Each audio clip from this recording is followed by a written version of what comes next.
The Never Gets Old podcast, the podcast of all we love in TV, movies, music, and comics, with your hosts, Mac Jackson and Nick Narrow. Look for us on YouTube and Facebook. This city's lost its hope. I repeat, I boast. The strange will walk alone. They scurry with their doubt. The darkness shouts, the sirens shout. Against the Hello and welcome everybody to the Never Gets Old podcast. I'm Nick Narrow. And I'm Mac Jackson. So how did your audition go? It went well. I didn't know when to ask you. I didn't know if it was today or, late last night, and I didn't want to, hey, how's it going? Oh, it was yesterday. I was there about 6 o'clock. That was when my scheduled time was. So yeah, I mean, when I was talking to you yesterday, I was driving there because it was down in Philly. So. Mm-hmm. Yeah. How was that? The drive? Yeah. It was okay. I mean, it was raining on the way down, and then as we got closer to Philly, it stopped raining quite as much, and then eventually just stopped raining altogether. So it was all right, Yeah. I was wondering, just Philly alone. It's wonderful to drive through certain areas, but I think I've told you in the past, my GPS tried to kill me at one point. Oh. Well, yeah, there's that. Yeah. Turn left. That's a brick wall. I don't care. Turn left. Right. Well, there's always so much, construction going on there and detours and stuff like that, so it's you just kind of gotta not listen to the GPS and then just, except for when it's you're supposed to be going this way, it'll tell you what road you're supposed to be on, and it's kind of just match it with where the detour says it'll take you and stuff like that, and yeah, it's an event. It's an event. But I mean, I'm still grateful for GPS, as frustrating as they can be sometimes. But sure. Yeah, it's a wonderful invention. I always just go, okay, let's shut up and listen. Let's, I know that if I decide no, I'm not going to listen and I'm not going to turn to a brick wall, it's going to recalculate and hopefully send me back to the right. You'll get there. You'll get there. Yeah. But yeah, it's funny. I was just thinking about it. I've been to Philly a couple times now that I can remember areas. I know if I'm dropped in certain areas, all right, I can find my way. There's that one. Yeah. If I go to Tower Theater, I know how to go there, and then you have to drive under a bridge to. It's funny in my mind. I'm like, yep, all right, I feel pretty good about that. I love the Tower Theater. I saw Flight of the Conchords there. Yeah, that's right, you did. Yeah, before the second season of the show started, and they were playing a bunch of the songs that were going to be featured on that season, and it was good. I mean, it was really cool to hear them do them in that setting before you see them on TV. Yeah. In the same way that, I was a big fan of theirs before they even had the show on HBO, from their One Night Stand episode on HBO, where they just did, stand up and they played the songs just to an audience and stuff like that, and they were, hilarious. And then I just went on a downloading spree, got all their stuff. And then they did the show and the show versions, which are a little bit different. Some I liked better, some I didn't like as much. I mean, I still liked the songs, but the versions, I mean. Oh, yeah. But yeah, I mean, I was really happy to be part of that, and sit in it, because the tower's kind of an intimate sort of setting. It's not huge, it's a fairly sizable place, but it's not like an arena or anything. It's a small building. Right. And it's kind of like our theaters here. Well, the cultural center, it's kind of like that. Yep, and that's the kind I like, because you're. But I mean, I think even the cultural center is a little bit bigger than the tower. If I'm remembering correctly, it's a little bit bigger, at least with the way it's set up, the balconies and things like that. I feel like Tower Theater was more straightforward. just a slope back. I could be misremembering though. No, I mean, we're lucky enough that we've seen enough shows in enough theaters that we can get them blended together, you know? Yeah, that's true. Yeah. So you think it went well? I mean, I do, but I think most auditions go well, and the thing is, like, you never know what they're looking for and stuff like that. The only thing is, I mean, this was a friend of mine who's directing and casting, so I would hope he's going to be unbiased anyway, and really pick the right person for the role. As selfish as I would like to say, you're my friend, just pick me. But no, I mean, like, you should really pick the best person for it. And he told me they saw roughly 400 people, not for the role I was auditioning for, but just overall. So it's like, you never know. You never know what's gonna happen.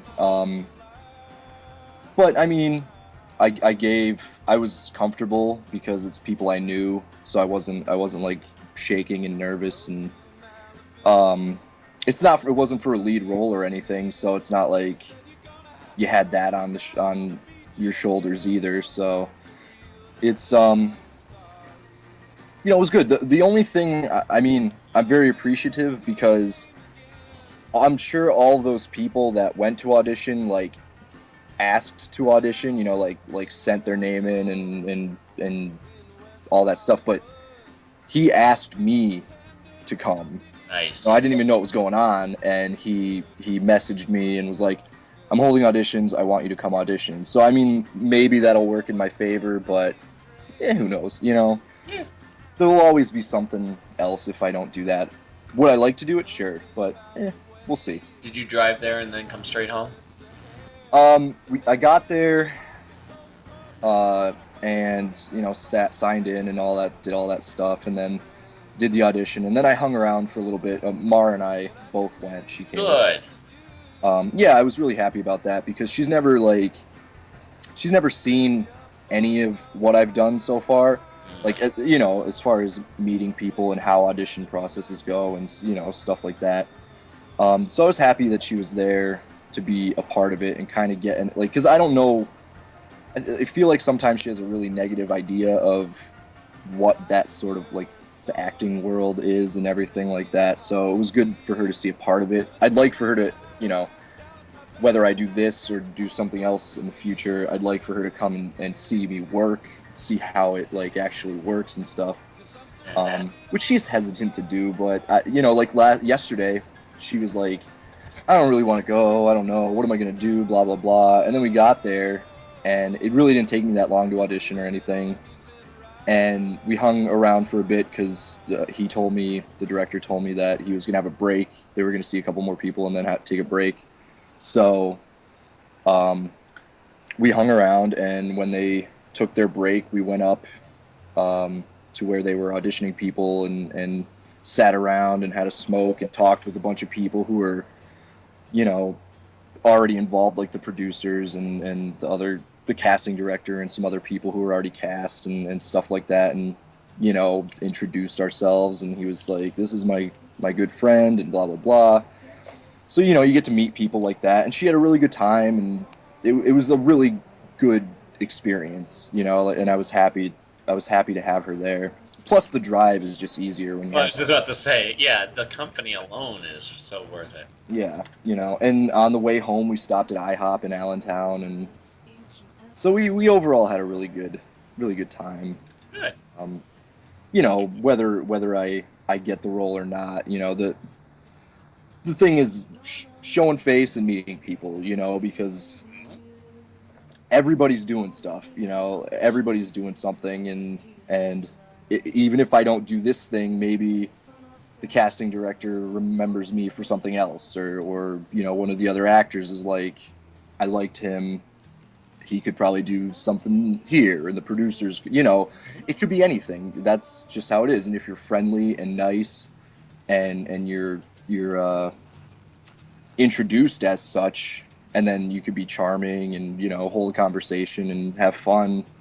That's what it's all about. So, like, those are the people I want to work with. When I remember when I'm doing my own thing, I'm like, these people were really nice, and they were hardworking and talented and creative, and those are the people I contact, you know, and Yep. that's how it is. Yeah, I mean, the first thing you think is, am I going to be happy dealing with this person? Right, because you, again, like, sure, there's a lot of people who make filmmaking, you know, look easy and like it's a big party all the time, like the Judd Apatow films and Will Ferrell stuff and all that. And sure, I'm sure they have a blast, and I'm not saying like, oh, it's grueling work, it's the worst, it's just as bad as cleaning toilets or something. No, it is a lot of fun, but it's also a lot of work. You know, for everybody involved, you gotta make sure everything is perfect. You get quality stuff, otherwise you're just wasting your time. Right. So, you know, it's you got to make sure that the people you're working with aren't going to be a hassle. Right. It's like anything else, you know. It's like any other job. You don't want to. I'm sure, like, a lot of people get through the cracks, and then you find out too late that they're a pain in the ass. But, you know, generally when you're going to job interviews, you don't walk in and go, yeah, I'm going to cause a lot of trouble in this place. And the boss Buckle goes, up. I'm sure going to hire you then. Yeah, buckle up. Hope you're ready for it. What was I gonna tell you? So, but yeah, that was it. That's all. Yeah. How was your Christmas? You know what? This is one of the best Christmases in a long time, I think. Really? Not to say like the other Christmases were bad or any by any stretch or anything like that, but yeah, I was in the spirit. I felt good. You know, it just seemed like everything clicked this year. You know, I wasn't bummed out because of like work really or the weather or just any number of things. Everybody was like really happy. We all got each other gifts that we really, really appreciated and loved. You know? And yeah, it was all around really good. It was really. Good. Well, I'm glad to hear that. What'd you get? I got so many presents this year. And the funny thing is, I asked for nothing, really. My mom asked for a list. I wrote her down a couple things, and then she got more than that. Mara got me a bunch of awesome stuff, and I'll run down a list for you. But I was just so surprised because when I came to the living room for on Christmas morning and stuff, there were all these boxes piled up, and they were for me, and I was like, what the heck? there's so much stuff here. And I'm the kind of person who I really don't like to ask for stuff. Uh-huh. No matter what, like I feel bad because then it's just like, here, buy me this stuff. Like to me, it kind of ruins the spirit a little bit of Christmas. Okay. Like when I'm shopping for people, I kind of like to either think like, oh, they mentioned this thing that they would like and they didn't buy it for themselves or whatever, or they're really into this right now, whatever that may be, and go from there and get them stuff that they wouldn't normally buy themselves. So like I tend to buy people movies or even collectibles like toys and stuff like that, or just fun stuff like Christmas stuff. Like I like to have that spirit of kind of being a kid, and getting something that surprises you and but you also really like and appreciate. So, because like all of us, if we want something during the year, we just buy it ourselves, and, Yeah. and I think that goes for everybody, which it stresses people out because people do that, but you just have to be a little more creative, think outside the box, because I think it really is the thought that counts. Absolutely. As long as it's not just like, well, I couldn't think of what to buy you, so here's something. It's like, well, what does this person? What do you know? If you don't know enough about a person that you can, give it a couple seconds of thought and be like, oh, they like this thing, I'll get something related to it that maybe they don't have, Right.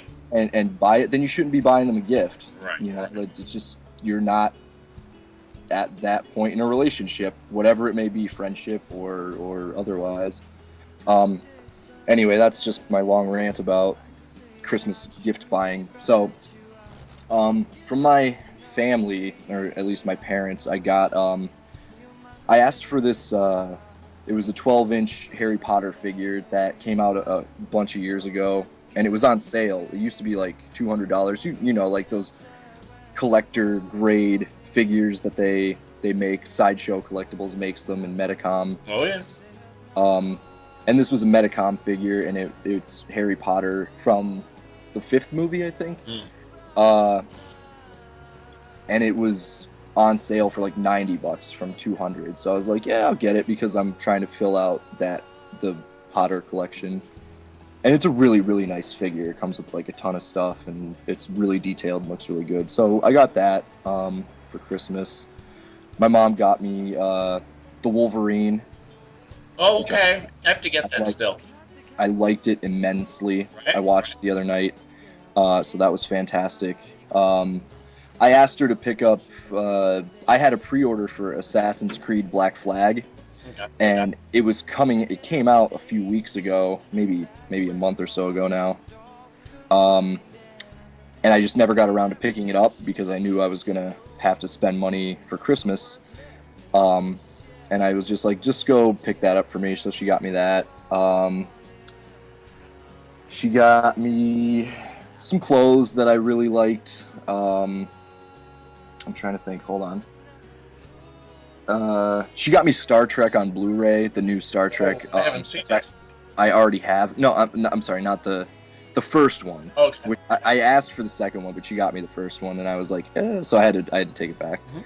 But so that was the only thing really that was like crap. But the surprise was she got me the one of the Ninja Turtles Lego sets, which I didn't ask for, but I meant to. I was like, I really want this. The one with Donatello and Shredder with his big gigantic bike or whatever. Oh, cool. And I was like, I should ask for that. And then I was like, nah, I don't know if, it might be too specific, or I don't know, like maybe she won't find it or want to do that or whatever. But I opened it up and boom, there it was. And I'm like, this is awesome, And she typically does get me like Legos and fun like toy stuff for Christmas. Mhm. So like that was just really cool. I was excited about that.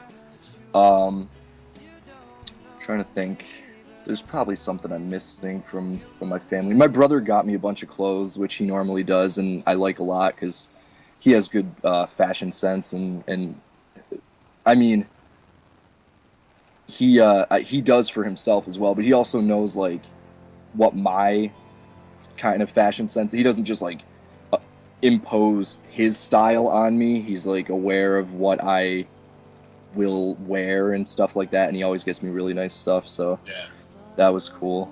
And Mara got me a bunch of awesome stuff. She got me this book about Lego minifigures, which I saw in Books A Million, and I was like, I need to have this book. It basically goes through the history of the minifigures from when they started until today. So it's cool because I was flipping through it a few days ago, when I should have been sleeping, but I was doing that anyway.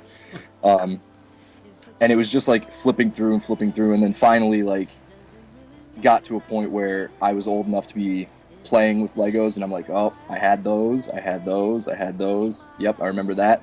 I shouldn't say had, I still have. Sure. They're in my storage room, but it was just like an awesome nostalgia trip. So that was really cool. And she got me all the Harry Potter movies on Blu-ray because I didn't have that. And the ones that I did have on DVD were in full screen, and they didn't even have special features and stuff. And I was just like, nah. And I was saying like, I really got to get this, and then she just got it for me. Nice. She got me the 3 Turtle movies on Blu-ray, like in the one pack. Mm-hmm. There's a 3-pack of them. Yeah, I got it. I got the 4 movies. Remember I told you? Yeah. This one doesn't have the animated one Okay. though, which I already have on DVD, so it's fine. Excuse me, I'm just drinking some coffee. I drink coffee now too. That's weird. Oh yeah. Hey, when did that Yeah. start? Let's talk about that. Well, Okay. Well, in a bit. Well, That's not nearly all as of that. That's not nearly as interesting as That's Christmas. true. She got me a really nice cardigan that I love. Like I keep wearing constantly, and she's like, "Why do you keep wearing that?" I'm like, "It's comfortable. I love it." So there's that, and she got me a retro gaming system, and they sell them at Books A Million, and I had seen it while I was with her one day. I was like, "Oh my god, this is so cool!" And it plays regular Nintendo, Super Nintendo, and Sega Genesis games. Like 75 games or so it comes with. No, it didn't come with No? any games. Okay, I saw something like that. It plays the games that you already have, like you plug them in. So now I got to go to like flea markets and stuff and find more old games to play. I have a bunch and I tested them out and stuff, but some work and some don't for some reason. It's mostly the Genesis games that are like, it needs to be a real Genesis to play this, and it's like, okay, whatever, big deal. But it was just super cool. Like I was so surprised by almost everything I got, except for, from my mom, because it was almost exactly the list that I gave her, aside from that Lego set. But just like everything was really nice, and everybody who got me something, I was really appreciative of it. Mara's parents got me a couple of t-shirts that I liked, a Zelda shirt and a Harry Potter shirt, and they also got me Akira.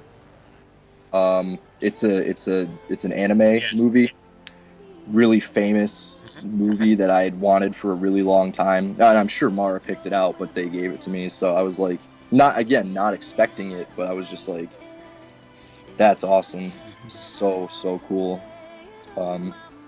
And I'm sure I'm missing something, but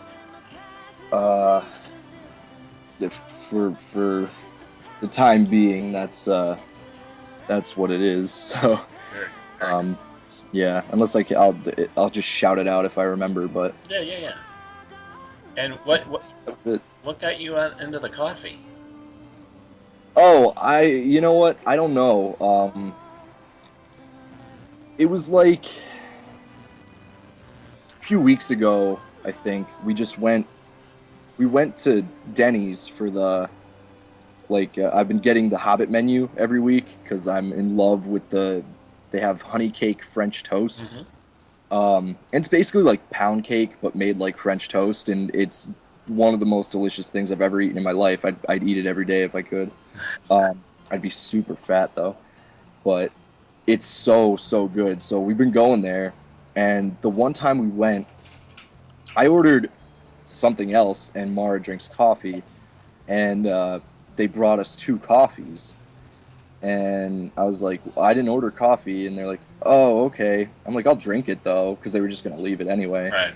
So I put milk in it and sugar and whatever, and drank it, and it just all of a sudden was not that horrible to me. I've tried it numerous times with a ton of creamer and a ton of sugar, and it was just like bleh.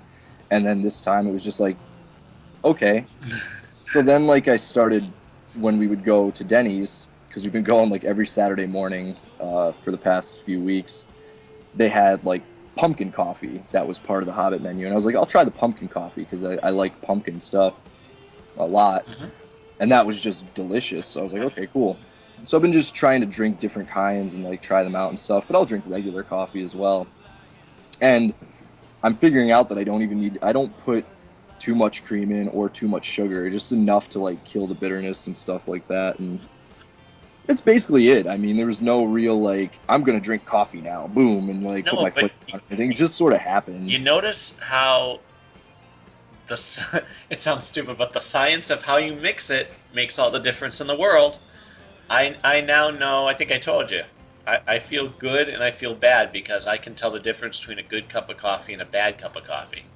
Yeah, I'm not there yet. Yeah.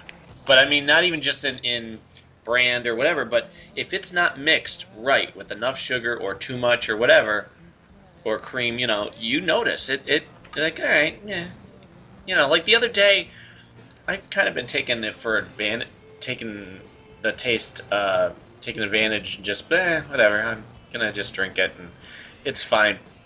And then the other day, I had a cup that, for whatever reason, Cindy makes a great cup of coffee. She mixes everything perfect, and I had. I'm like, boy, wow, all right, this got my attention. Like whatever I was doing, I stopped what I was doing and really took the time to enjoy it. Yeah. You know.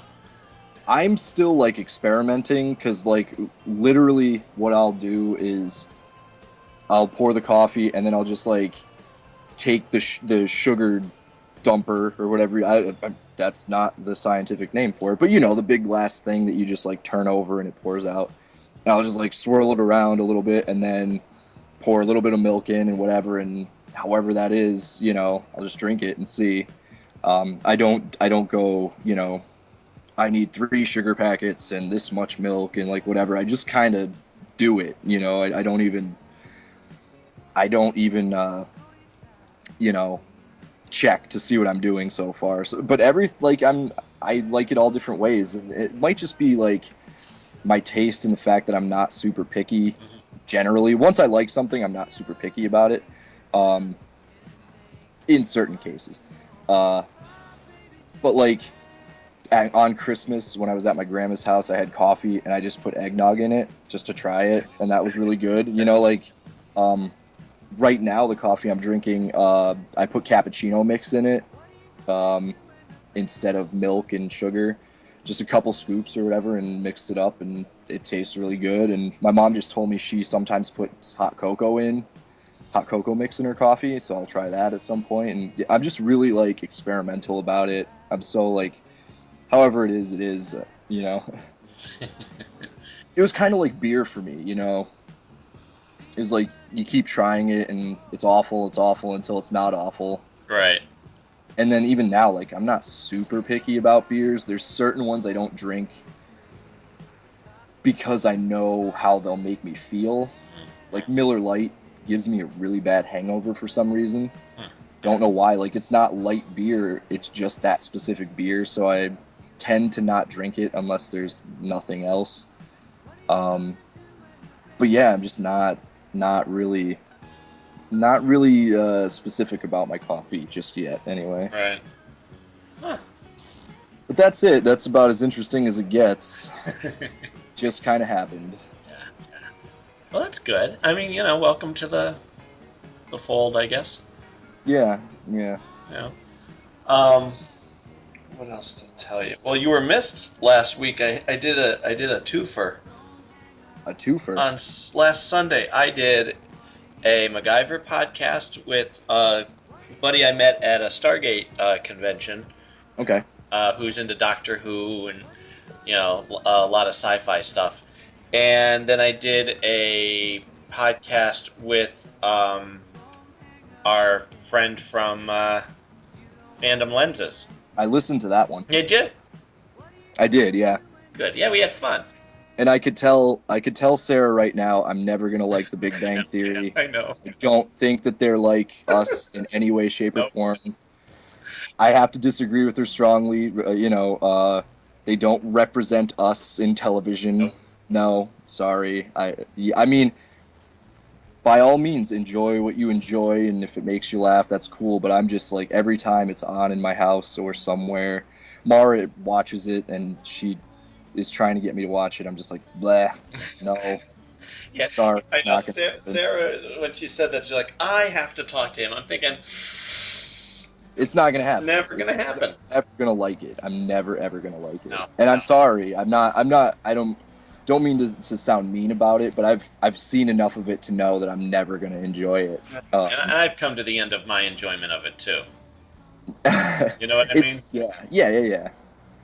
Despite how much I like the character interaction, as far as like the occasional funny comments that are not comic book related, the ones that are comic book related are too insulting to overpower.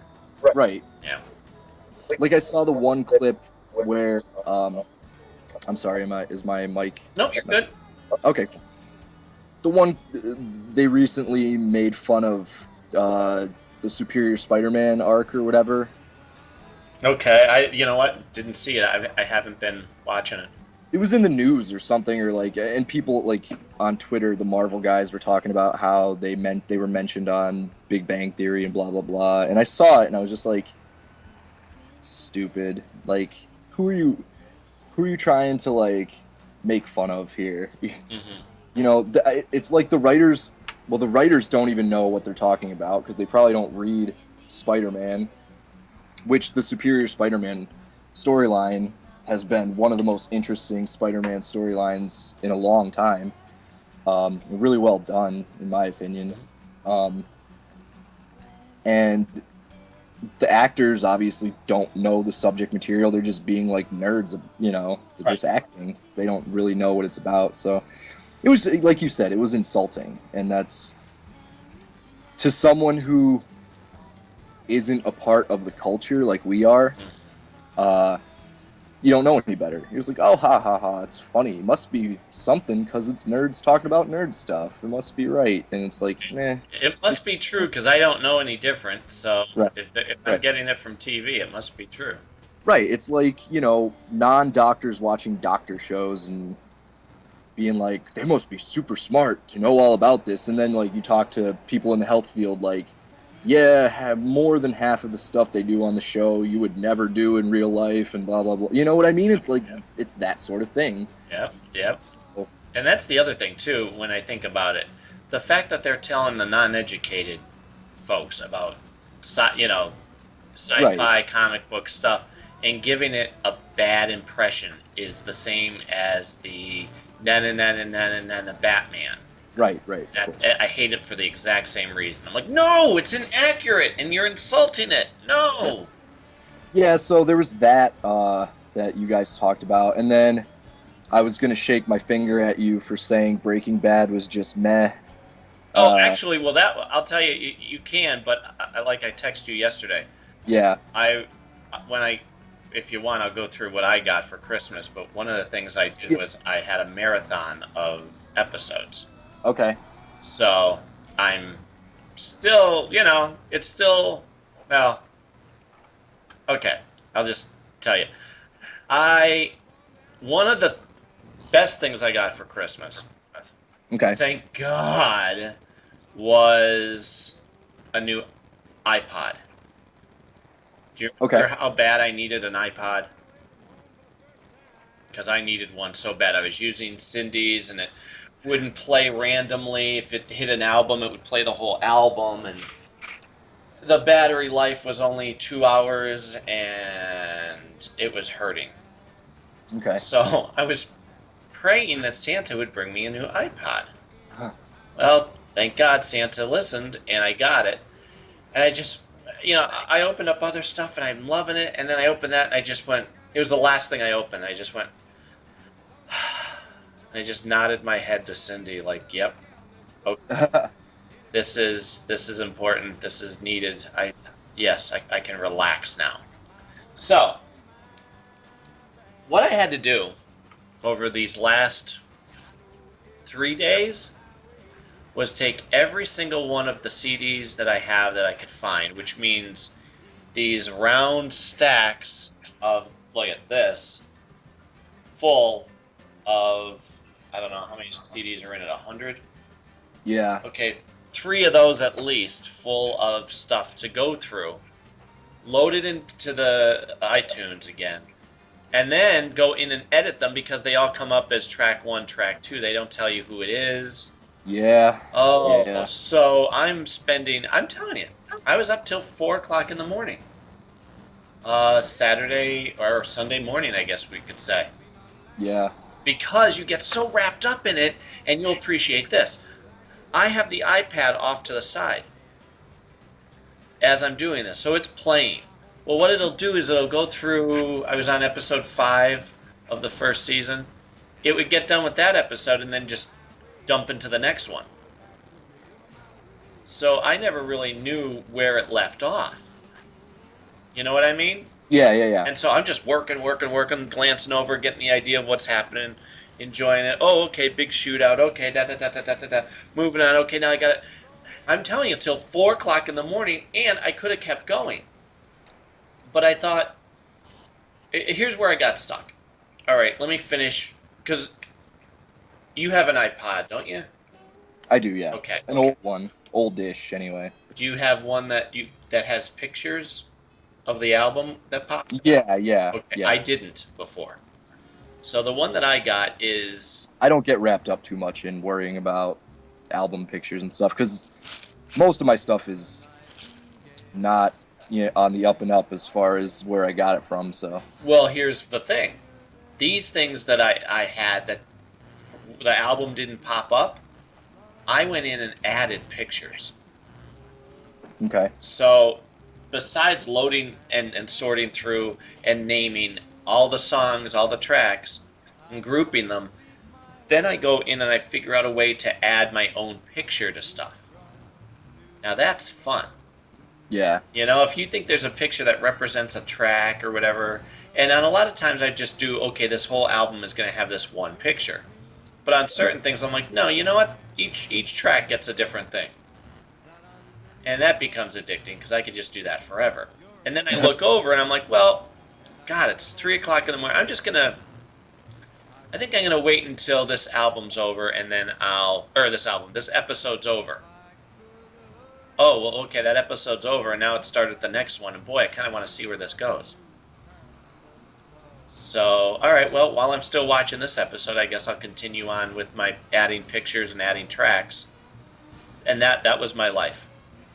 Yeah. For the last 3 days, I think I'm pretty much caught up. I don't, I never worried too much about pictures, but I do worry about making sure that the artist is right, the song title is right, and sometimes the album. Right. And I can't tell you how many times with crashed computers and all sorts of stuff that I'd have to go back in, put all my music back on from the data CDs and wherever else I was getting it from, and go through and like right when I did it, it would just be like, okay, it's on there, fine, whatever, and then something would click, I'd be like looking and be like, this is all messed up, and I'd just go through and just label everything, and it would take forever. I'd be like 3 o'clock in the morning, and I'm like, oh shit, crap, I'm up too late doing this, and you don't want to stop, but you have to, yeah, I can relate, but cross my fingers, this computer's been good to me, and it hasn't crapped out. It's been chugging along, and I haven't had to do anything like that in a long time. So Good. Someday I'll have to, I'm sure, but Well, that's the other thing too. We hop in the car last night. Cindy and I got a night out, which we hardly ever get. right. And I'm not complaining. We miss our kids when we're not with them, but you do need to have that time to have an actual conversation that isn't interrupted. Yeah. And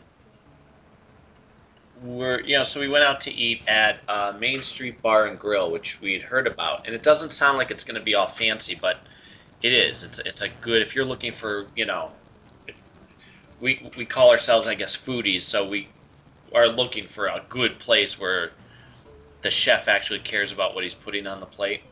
Right. So we went there, and I'm listening to my new, that I just loaded everything up, my playlists and everything, listening to the iPod, and I noticed, oh, you know what, I have to do some editing. I didn't want to put all of this on or all of that, So there's still some work to be done, but it's not nearly as hard as it has been.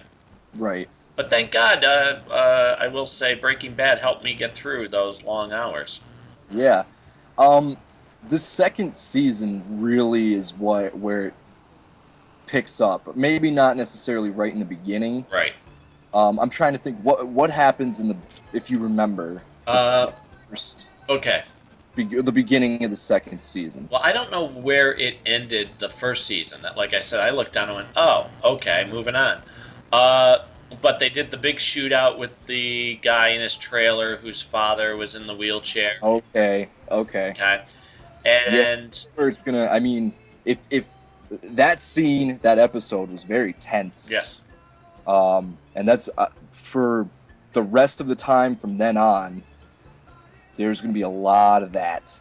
Just it's edge of your seat tenseness, for lack of a better term. You're just kind of like, there are some down moments here and there where it's like, okay, things are maybe going smoothly, but if you've learned anything so far about Walter White, he's his own worst enemy, pretty much.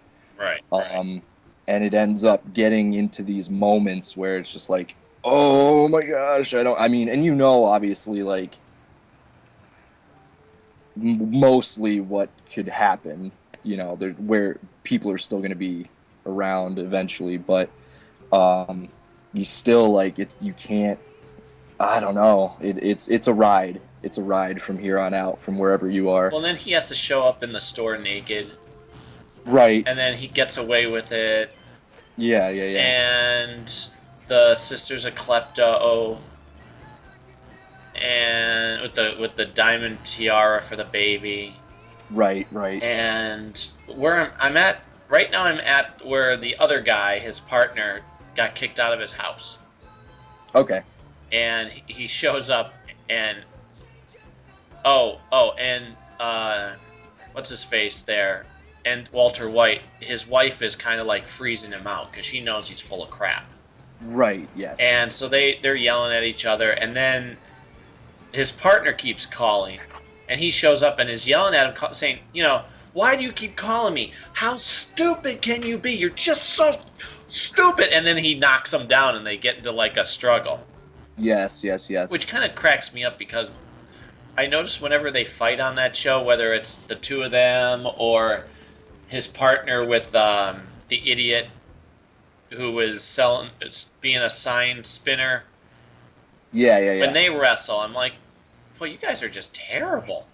Yeah. You guys don't know how to fight. You're not really, like, it's hilarious, which maybe it's supposed to be. Well, yeah, I mean, it's realistic, that as much as they can make it, I suppose. But yeah, they never really go like oh, we're gonna have long, drawn out, over the top fight scenes or anything like that. It's very nitty gritty.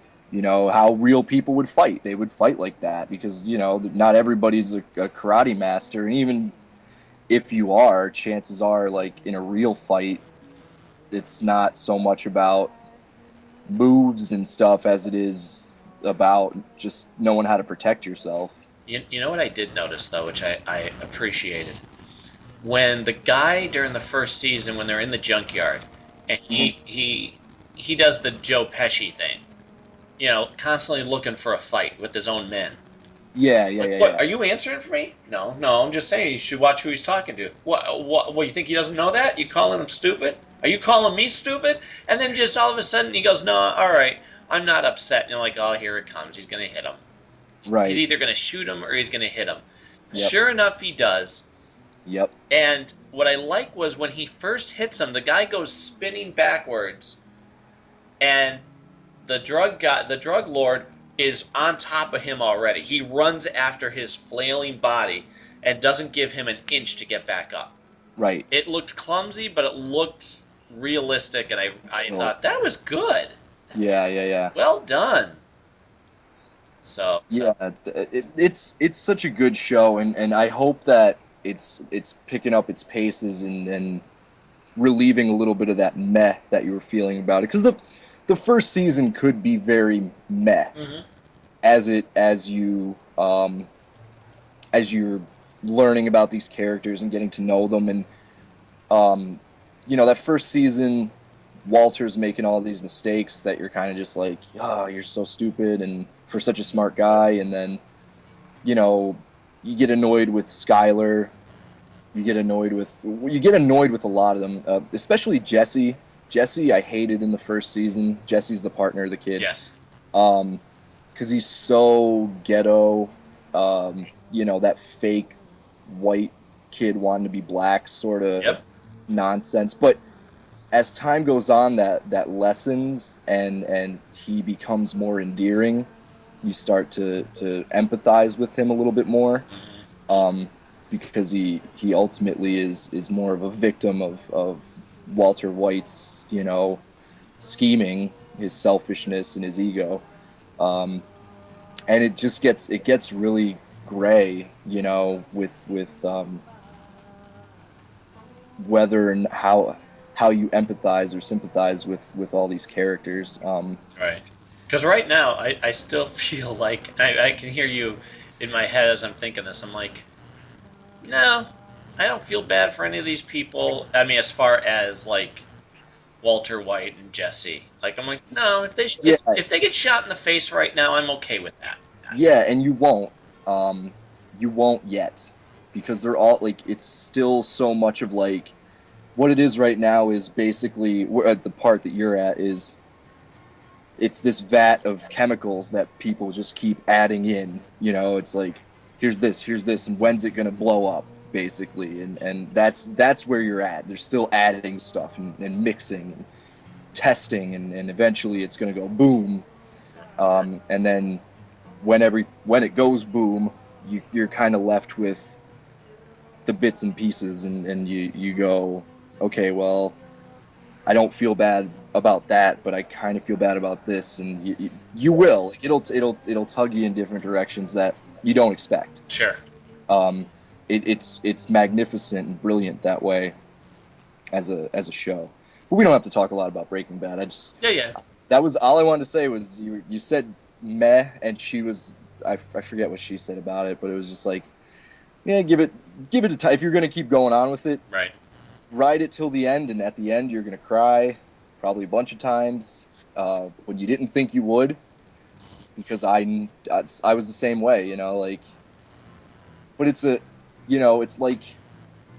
like reading a villain comic book, you're reading their story, and you find yourself like empathizing a little with the villain, and you're like, oh man, here's the human condition at work, it's you shouldn't, but you do a little bit, because I've said throughout our entire podcast thing, like, the best villains are the ones who you understand.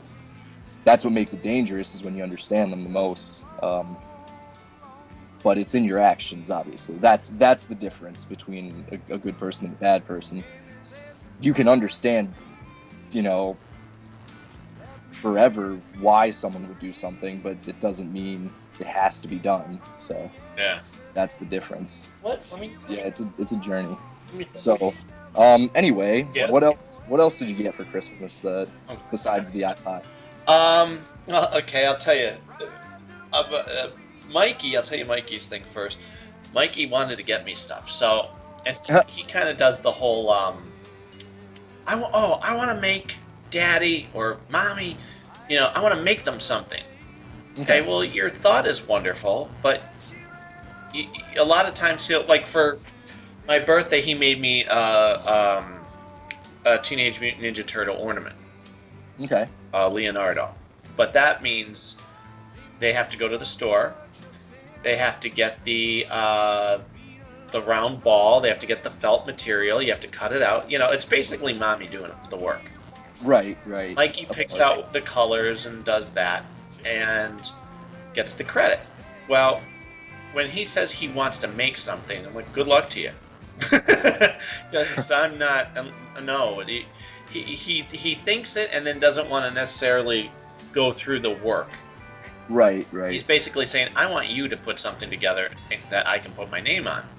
Right. So he had said that, I guess, to Cindy about Christmas for me. And they were out shopping anyway. And then he goes, no, I think I want to buy him something. I want to get him something. Okay. And then it was getting late. And then he says to his mother, I think I want to make him something. And Cindy goes, are you saying that just because you want to go home and you don't want to keep shopping? Yeah. She's like, no, we're going to buy him something. So I got a bunch of t-shirts. And what I got t-shirt-wise was, I don't even think I had them around me.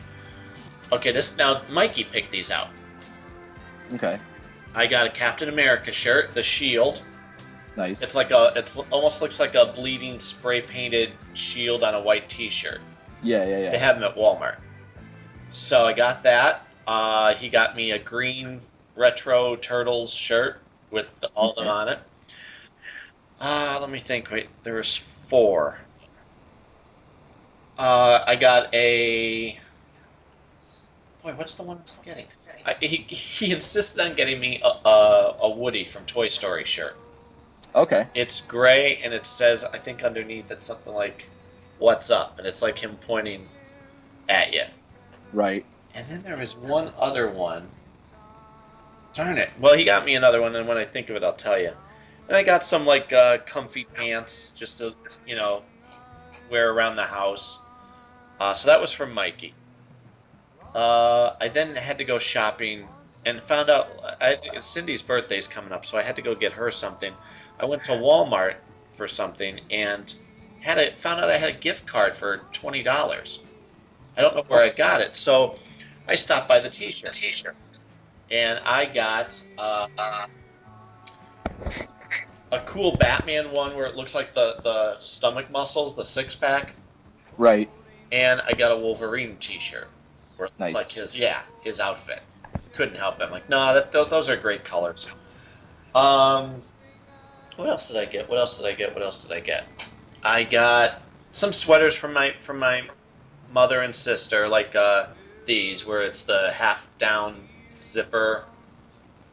Yeah, yeah, yeah. I like those. I'm not necessarily a traditional sweater guy. I like all types of sweaters. Really? They tend to make me, I think, look heavy, but people like them on me. I don't know. I love sweaters. The only thing I don't like is sweater weather. I love wearing sweaters, but I hate when it's cold. Or So V-necks. I hate V-neck sweaters. I'm a conundrum. No, I like them because I love to wear like a button down with a sweater. So Mm-hmm. I just like the way that looks on me personally. So that's why I enjoy it. I just like the way it looks. But Let me think what else I got. Got a lot of good stuff. Oh, remember that show I was telling you about, Life, with Damien, what's his name, from Homeland? yeah, Lewis? yeah, Well, he had, that show was on for 2 seasons, and it was one of those that always stayed with me. I thought, boy, I really want to get that sometime. Well, I got it. I got both seasons. okay, Yeah, my aunt gave me some money to get something, so I ordered the Injustice: Gods Among Us video game, okay, the deluxe version. So it has all the hidden stuff, all the things you would normally have to buy online, all the alternate outfits. So I'm really excited about that. What else did I get? Got a lot of good stuff, and it's all just slipping my mind at the moment. But darn it. Yeah, I did well. I'll when I think of the other things, I'll tell you. yeah, But yeah, I'm thrilled. I'm telling you, I'm always thankful for everything I get. mm-hmm. Oh, my mother got me. She said to me, "I wanted to get you something fun other than just clothes, something fun." I'm like, "Oh, okay." So I got an ice scraper for the car. Oh, nice. Yeah! I said, "Can you imagine the fun, Mom, I'm gonna have?" So she goes, "Well, you know what I mean, something other than clothes." And I got a something where it's like God forbid your car breaks down. It's 3 flashlights together that can make like they stand, so you can put it out on the road to make sure nobody hits you. Yeah, yeah, yeah. So that was, she doesn't look at my Christmas list. Okay. She gets what she wants to get me and goes for the more practical stuff. Yeah, which is good. No, yeah. Well, you need that because I don't like to buy myself clothes. You know what I Right. mean? Yes. However, I'll tell you what else I got. A cool knit, and I'm sure you've seen it. They have it at superherostuff.com. Nightwing knit cap for the winter. Okay, cool. It's fantastic. It's got the symbol right on the fold, but it also has it on the top part too. Yeah, yeah, yeah. I love it. But yeah, there are some things that you get that I think are better off, unless they're going to get specifically what you're asking for, that you're better off getting yourself. Like hats or sunglasses. Right. Yeah, because Right. sunglasses you gotta put on your face and make sure it looks right. Yeah. Yeah. My mother got me a pair for my birthday, and thank God it looks all right. But normally, you know what I mean. There's just some things are too personal that Right. or they matter too much. Right. Right. Like I almost never wear sunglasses or baseball caps because I don't think they look good on my head. Hmm. The only kind of sunglasses I wear are aviators, Okay. Yep. and for some reason, big goofy women's glasses look good on me. Like I never wear like the thin little like race car driver glasses or anything. It just makes me look like a tool. So I don't ever wear those. I mean, there are some people that they work perfectly for, but just not me. And again, I don't wear women's sunglasses, but if I do, if I'm feeling like joking around, I'll do it, and it's fine. But they actually look good on me for some reason, probably because my features are big. Like I have a big nose and big ears and stuff like that. So it would make sense that big glasses would work. But and then baseball hats, I'm real specific about. Right. Just because I don't like snap hats. Nope. I don't like Hate them. um, Trucker hat. unless it's like a trucker hat. You like then trucker it's- hats? Not particularly, but again, like I'm sarcastic about stuff, so like I'll wear it to be sarcastic or ironic. But again, like I don't do it all the time or anything like that because then that would just mean I just do it. It's not ironic anymore. Right. But I have some. Like I have. Now that I'm looking, I have one trucker hat hanging on my wall, and it's from when I went to see Justin Timberlake and Christina Aguilera. My girlfriend at the time bought a Christina Aguilera trucker hat. It says like stripped on it because it was the stripped tour. And I have it. I never gave it back to her. I just took it, and I might wear it every once in a while because it's just funny, So there's that. But generally, I don't like snapback hats. Like I like fitted hats, and then I bend them. Like I don't leave them flat like some people my age do, and whatever. Like I just like them to look like normal hats. But yeah, it's rare that I even wear a baseball hat. I wear them to work in the summer because I just don't do my hair. I just push all my hair underneath a hat and then go to work. So I have a very specific type of hat that I'll wear. It's the Jack O'Neill baseball hat style, where it's the loose cloth that is closer to your head. I don't like the kind that have that it's stuck up in the front. yeah, You know what I mean? Where it has like that pushed body where they mold it that way. right. I never like that. It looks like I don't know. It doesn't look natural or fun.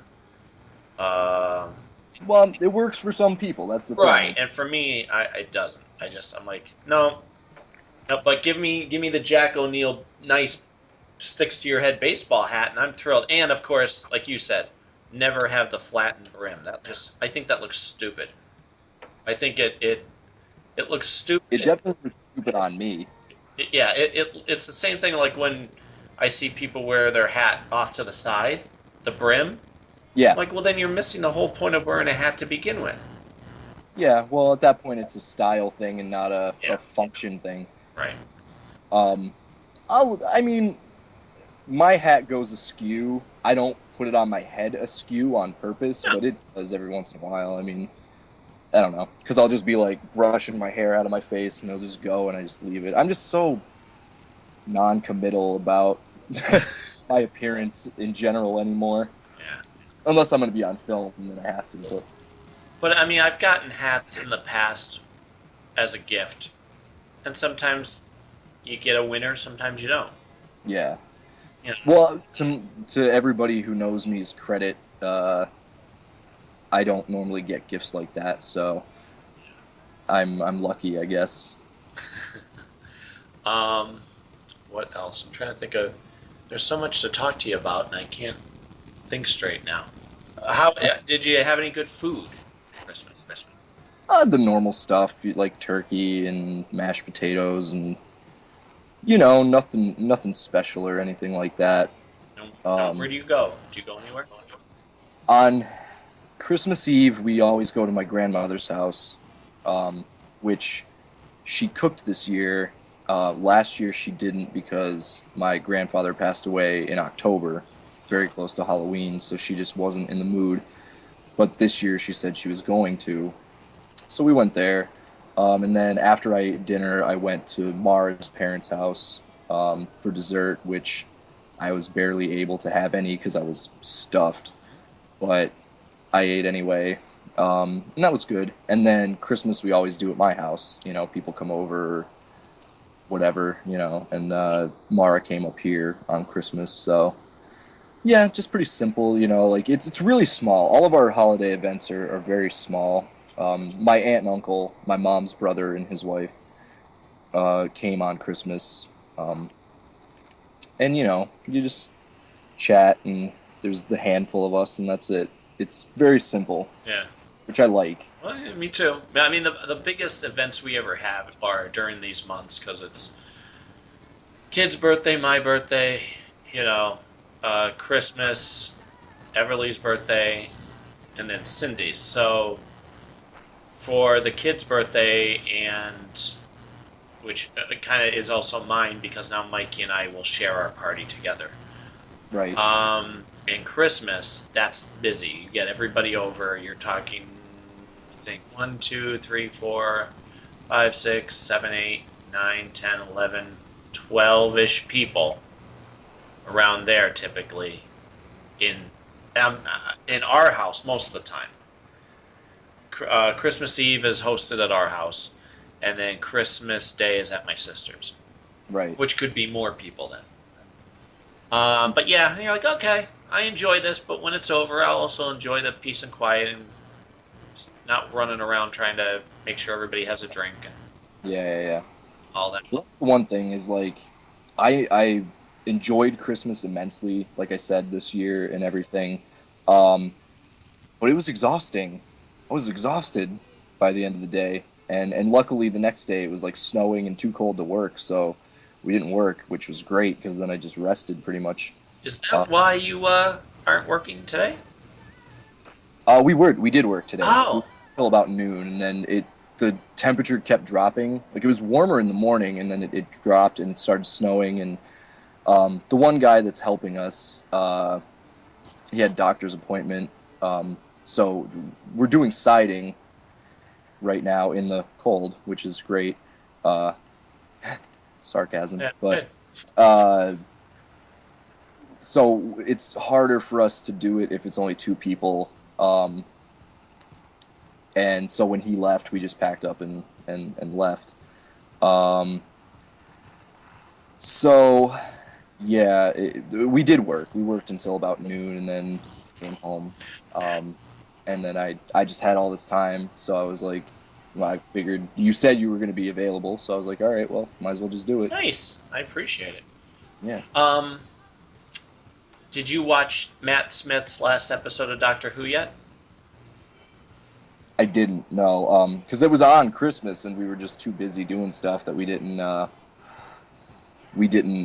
I didn't get a chance to watch it, because like I said, Mara came up, and then my brother and his girlfriend were there, so we were doing gift exchange between the girlfriends and the parents and all that stuff at that time. Yeah. And then I'd gotten my dad the Lone Ranger for Christmas. The movie? What's that? The movie? Yes. Okay. And he wanted to watch it, so we all sat and watched it together. So, there was stuff we were doing, and I figured I'd catch it at some point, or if it's on demand, I'll watch it or whatever. But I tempted not to, just because I'm not going to get the same sort of like emotional response from it because I've seen so little of his run. Mm-hmm. I would like to be affected by it. And the thing is, I want to start with Eccleston, go through to Tennant, watch Tennant to Matt Smith to, this new guy. Even if I'm way behind, yeah. But I'd rather do that. Well, today, right before I put the kids up for their nap, I watched the episode called Father's Day from the first, well, technically the first season Okay. of Eccleston, and it's really good. I remember being told from Dave at the comic book store. He said that's and this is years ago. That's a good one to start with. And so I watched it to have Mikey see it, and he was quiet. He was watching because basically Rose can go back and watch her father pass away Right. because she wants to be there to kind of comfort him. And instead she runs over and saves his life, which now messes up time, and it's good. Yeah. And very emotional. So Mikey was just very quiet watching it. Yeah. That's great. But I recorded the last episode of Matt Smith, and it was really good. Really good. Again, going into Doctor Who, you got to just accept the loose mythology. But Yeah. besides that, it was a lot of fun. It was very creative. It was kind of mind-blowing. And in the end, when the change happens, it just happens right at the very, very end. The new doctor says a couple quick lines, something about his kidneys, and then that's it. So now we got to wait for the new season to get a fair impression of him. He kind of reminded me, when I saw him, though, just from the couple lines that he said, he reminded me of Tom Baker, Okay. which I'm okay with. It's just that it's going to be a giant departure from these last three doctors, Yeah. which is But fine. you know what? I mean, it seems like, and again, I've watched so little Doctor Who that I'm just making, an outsider's sort of opinion of it. But from what I've seen of the history of the Doctor Who's and stuff like that, I mean, the first Doctor was an old man essentially, and then they got slightly younger and younger and younger, but still varied. I feel like in terms of attractiveness and age and acting style and whatever, until they got to the reboot, which was like, sort of Eccleston's a sort of Jason Statham-y type looking guy. He's like a tough, but he's I'm sure he's attractive in some way, maybe for his grit. And then David Tennant, who I think is very handsome, and Matt Smith, who's oddly handsome. And now it's back to an older kind of guy. And it's like they kind of had that thing where they had a bunch of sort of handsome or attractive doctors, maybe for whatever reason. I'm sure ratings played a part and wanted a female audience or whatever. But I guess it will be a departure in a sense, but it seemed like it was always moderately different up until maybe these past couple doctors. And it was always changing, and maybe they want that, a shock to the system. No, I agree, and I think it was time. Matt Smith was 26 when he started. He was the youngest doctor ever. Okay. So it would have gotten to, if they had picked a young guy again, younger guy I should say, it would have been like, oh come on, you're not even trying. Right. I was reading something where they're like, who would you like to see as the Doctor? How about, what's his name? He was in Thor, Ibis. He was the guy at the gate. Oh, Idris Elba. Yes. Well, he's not that young. No, but they were saying, look, he's black. Ooh, can you imagine a black Doctor? And then somebody else said, what about a girl? Can you imagine a girl being the Doctor? Well, I don't see why not. Yeah, I don't know. I don't mind the black Doctor. I think having a woman Doctor, though, it would be like having a woman James Bond. At that point, just give them something different. Give them a different name. I can't agree with you on that. It's two totally different animals, because James Bond doesn't regenerate and change. No. But I don't mean that. I'm talking about science fiction element to it. No, I mean as far as what you think the typical makeup of the character. Take out the specifics. I'm just talking about like. Yeah, and I mean, again, I'm an outsider, so I don't. To me, that the fact that it could be a woman or any different race or whatever. So it doesn't seem like it should be a big deal, but maybe if I watch the show, it would be more of a big deal. Or when I watch the show, I should say. Yeah, I don't think color would matter, but I think sexuality would. Okay. You know what I mean? Yeah. No, I get you. Again, it's like having, it sounds as ridiculous as having a male Wonder Woman. Well, I guess, yeah. It's that type of, okay, you can do a type of character, but let it be a spin-off or whatever. Yeah, and I mean, again, from what I know, the little that I know, it doesn't seem like they're short on strong female characters. Exactly, that was the other part.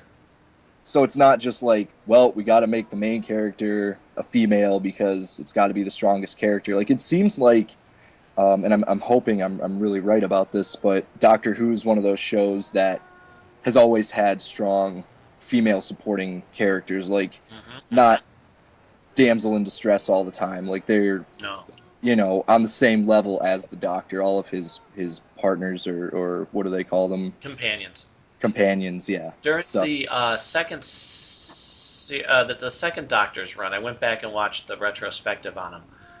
One of his companions was two of his companions were from the past. One of them was a Scottish guy who wore a kilt. Another girl named Victoria was from the Victorian age. And then the next companion that he had, which I guess they all overlap too, was a girl from the future. Okay. And she was as smart and considered herself even smarter at times than Doctor Who. And she kicked butt. She was a fighter. So they always said like she was one of the strongest female role models going back to 1966. Right. Up there with Emma Peel and all that. Okay.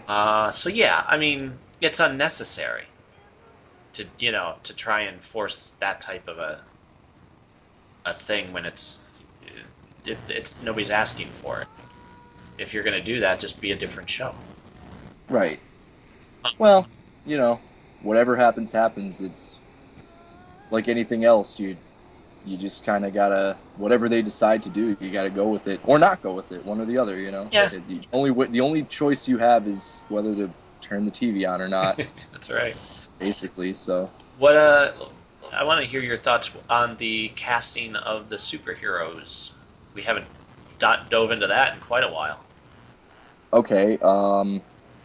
Which ones? So wherever you want to go with it. I'm not sure who you're talking about. The only one that really struck me as awesome was I heard Paul Rudd was officially announced as Ant-Man. How about that? Good. I love it. Good, me too. When I heard it was rumored, I was like, make this true. That's gonna sell the movie for sure. I would go see an Ant-Man movie regardless, but the fact that it's Edgar Wright with Paul Rudd and I heard Rashida Jones as the Wasp. I didn't hear that. Perfect. It was a while back when they said it was just rumored with Paul Rudd. I don't think she's officially cast, but if she's rumored and they're leaning towards it, they should definitely get her. She could be really good as the Wasp. Yeah, she has the figure for it. Yeah, she's tiny. I would say she's the right kind of pretty for it, and she's a really good actress too. Right. Like, she's done a lot of comedy and stuff, but like some of the best comedy actors right now are they're good with drama too, and she's definitely capable. I don't know if you saw Jesse and Celeste Forever. It's her and Andy Samberg. Really good movie. It's a drama, but I mean, it's funny, but it's also a drama, and it's really, really good. It was on Netflix. I also think it's on demand. So if you get a chance, you come across it, I'd suggest watching it. Okay. Because I mean, it's not Andy Samberg being goofy at all. Like, it's not his typical goofy stuff. It's a drama that just happens to have some funny stuff. But anyway, yeah. So she might be Wasp. Him being Ant-Man, perfect. I don't think he's gonna be Henry Pym. No. I think it's probably gonna be Scott Lang. Either way. really, I mean, I'm certain they're gonna put, well, because they haven't said who he is. They didn't say he's cast as Hank Pym. I don't think. They just said he's cast as Ant-Man. Right. And the plot of the movie, from what I heard, is a heist movie akin to like Ocean's 11. So if you know the Scott Lang story, he basically steals the Pym particles and the Ant-Man suit to save his daughter from dying from cancer, I believe. And obviously, and Cassie Lang goes on to become, she's in the Young Avengers and whatever. She has the same powers, you know. I forget what her superhero name is though. Stature, maybe? Yeah, sure. I think it's that. So I'd be interested to see who they would cast as Hank Pym, because like I said, I think he's going to be Scott Lang. Scott Lang is more sarcastic and kind of, you know, easygoing. He's a definite fit for that. He'd be good as Hank Pym too, but Hank Pym I always see as like blonde, you know. Oh, yeah, me too. He's blonde, so he should be blonde. Paul Rudd with blonde hair would be super weird. Yeah, it would. But I'm stoked about that. What other castings were there that I... Well, I was just gonna say I've never cared about Ant-Man as a character until I was gonna say the Daredevil run now, which I love his interaction with Matt, but Yes. I also loved him in Ultimates, and I'd say the last maybe 10 years I've gotten somewhat familiar with the character and like him. Yeah, I like him. I feel bad for Hank Pym. He's never going to get a fair rap as a character. Yeah. Because of what they did with him in the 70s, you know, regardless of whether they explain it Sure. correctly or in whatever way, you know, he's always going to be the dude who punched Janet Van Dyne in the face, and Right. it's just, he's always going to be, well, hopefully, I mean, with the movie and stuff, that'll change that a little bit, but he's never going to get a fair rap. Even in the comics, they still do it. Like, if they're arguing with Hank Pym, they just bring up, you Wife beater, you? Yeah, and it's just like, Yeah, low blow. he feels bad about it. It wasn't even really him. Like, right afterwards, it was like he was like possessed or something, and when he did it, and it's just like, come on, you know. And he's like, the bits and pieces I've always seen, like Janet not cheating on him, but like they're broken up, and then he sees her with like Hawkeye or with Cap and all this, and he's just like, he's so sympathetic if you can get past the fact that he punched her in the face. Right, right. But I feel bad for him. I get it, but so I do like him. He's like one of the underrated geniuses of the universe. You know, like people just go Tony Stark, Reed Richards, but like they forget about Hank Pym. So Yeah. Let's see. Well, what about the cast? Who was cast as Wonder Woman? what was her name? I looked at her and I was like, Gal Gadot. yeah, Mara and I looked at her when you texted me that, and I was like, okay, you know, I have no real relationship with Wonder Woman so much, so like anybody could have got cast and I wouldn't freak out about it. But when we looked at her, I was like, yeah, that could be okay. And then I saw like the arguments that like she's too skinny or something like that, and it's like, she is very waif-like. but it's like, okay, she's probably working out right now, Right. doing tons of squats and lifting weights and getting in shape for the movie. She'll look fine. Like, get over it. Yeah. You know, it's not like they hired Rosie O'Donnell to be Wonder Woman or something like that. Like, they hired a skinny girl. She'll work out. They said the same thing about, like, Chris Evans and everyone else who played a superhero and was skinny, you know? They're like, I don't know if he'll be able to... Yo, you don't know. You don't know if they'll give him, like, weight gain powder and maybe steroids and jack him up a bunch before he gets on film. Like, what kind of world do these people live in? I really don't understand. I really don't. The only thing they couldn't change is her face, but she looks pretty. She's pretty, and that's, you know. I went back and watched some Wonder footage Woman. of her, just because she was in the last 3 Fast and Furious movies. Okay. And, yeah, I mean, like you said, you know, I'll wait and see. I'm not condemning anything. I'm nervous, though, because she's from what I saw, she has a very strong accent. Okay. Well, shouldn't Diana have an accent? No, She's an Amazon. she's an Amazon, but she's not Spanish. Oh, okay. Yeah, I again, I'm sure they know what they're doing. I'm gonna wait and see. And I wouldn't judge her performance on or what her performance could be on her performance in The Fast and the Furious. I know a lot of people like those movies, and I'll get flack for it, but they're not Shakespeare. right. It's it's just oh my fun. gosh, we're racing cars and fighting and stealing stuff. Oh goodness, like it's not quality writing. It's just the people that go to see those movies go to see it for driving fast, nice looking cars. If you think those are nice looking cars, that's it. Or the girls go to see them to see Vin Diesel's gigantic arms and Paul Walker, rest his soul, Right. pretty face, and The Rock and whatever. Like they're generally garbage movies. Don't get me wrong, they look nice. I'm No, it's sure that there's popcorn. a lot of It's work fun. that goes into them, but they are what they are. They're car action movies. Come on. Exactly. So I would say if you're gonna judge whether she's gonna be a good Wonder Woman based on her performance in that, she got hired for those movies as eye candy, I would imagine. Exactly. So I'll give her the benefit of the doubt, because regardless of whether I want Superman or Wonder Woman to be in that movie, they're gonna be, and I'm gonna see it because it's got Batman and Ben Affleck. So Exactly. And they're also talking about, and again, wow, holy crap! I don't know if these are all cameos because we've already heard there's going to be Nightwing.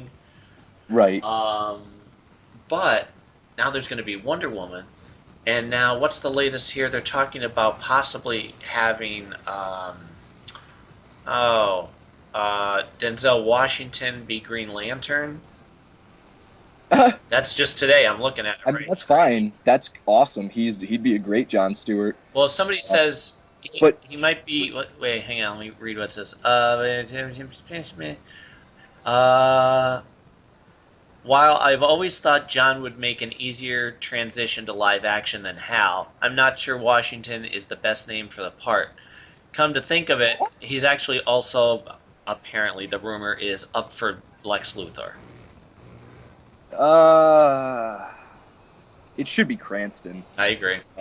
but I mean, don't get me wrong. Denzel Washington would probably be a phenomenal Lex Luthor. If you've seen him in Training Day or any other movie where he plays a pseudo villain or a total villain, Right. he can handle it, and he could be scary if he wants to be. He plays just a phenomenal actor. Like he's a dude I admire to the moon and back. He's so good. I would rather have, I think, a younger actor be Jon Stewart, though. Yeah. Maybe what's his name from Chronicle? Yeah, the kid that's supposed to play Johnny Storm. Mhm. Well, when I think of Jon Stewart, the Green Lantern, I always pictured him older, not a teenager. Right. And again, I don't know a ton about him. I've only ever seen him in bits and pieces in the Hal Jordan Green Lantern comic. But he always struck me as like 35 and above. You never saw Justice League? No, I don't read Justice League. No. The cartoon. No.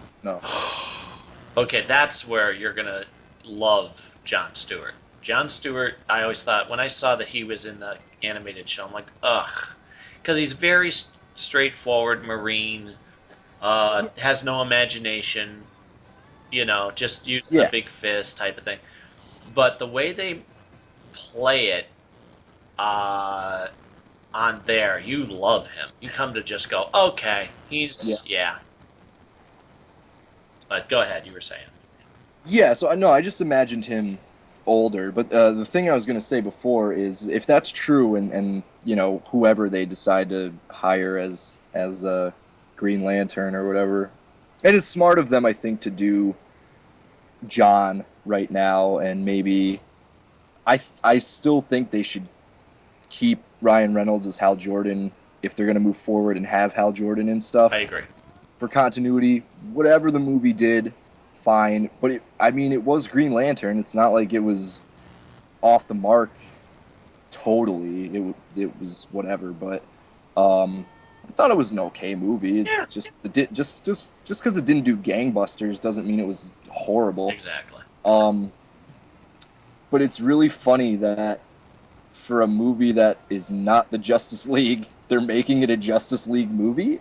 Like, I know. My buddy. Justice League. Just say, boom, here's Justice League. You don't know any of these people, but whatever. You don't. I mean, okay, maybe they're probably not going to have huge parts, and it's just like, here's the introduction to these characters. You'll see them a little bit here and there, maybe, so that we can move into Justice League. But even if the movie ends with them walking into a room with all of them standing there. yeah, but they shouldn't do that because it's just like, what's that then? What is that? What purpose does that serve? You know, like, there they all are. That's it. That's all it is. It's just, oh, there they are. You still don't know anything about them. Right.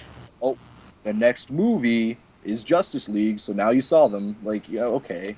Right. No, give them some character stuff. Let them do something, I guess. I don't know, whatever. And then my buddy Jason Momoa there was rumored to be in negotiations to either play, they said, Doomsday or Martian Manhunter. Ooh, either role for him would be great. Yeah. I know. Because I know you don't watch Game of Thrones, Right. but he, he's a big dude, obviously. He got huge for that role. But, again, like, he played a character on Game of Thrones that didn't speak English. He spoke a made-up language, essentially. Yeah.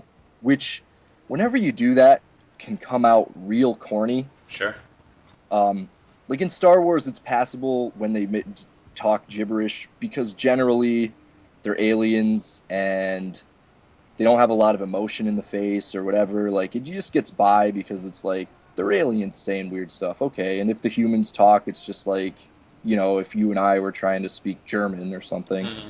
But when it's a human person speaking a made-up language, you have to tread lightly with that in terms of performance because it's like it can come out real hammy and crappy. But he was this big giant dude who I was like, oh, they hired him because he's a giant dude. But I was wrong. I mean, he put a lot of emotion and conviction into the way he performed it, and he blew me away on that show. It was just real good.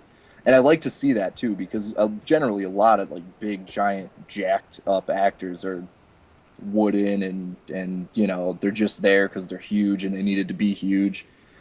But he wasn't, man. He's a talented guy, and he could probably pull off Doomsday pretty well. Yeah. I think it's probably too early for Doomsday, Mm-hmm. so Martian Manhunter might be better. And again, that's another role that I think you need to have some chops Right. to pull off Martian Manhunter, because that's like a Spock role. You know, it's hard to do no emotion. It's almost as hard to do no emotion as it is to give, you know, to put your heart out there on screen. I'm telling you, one of the biggest surprises for me, I watched Stargate for so many years, and Teal'c is very much that type of character.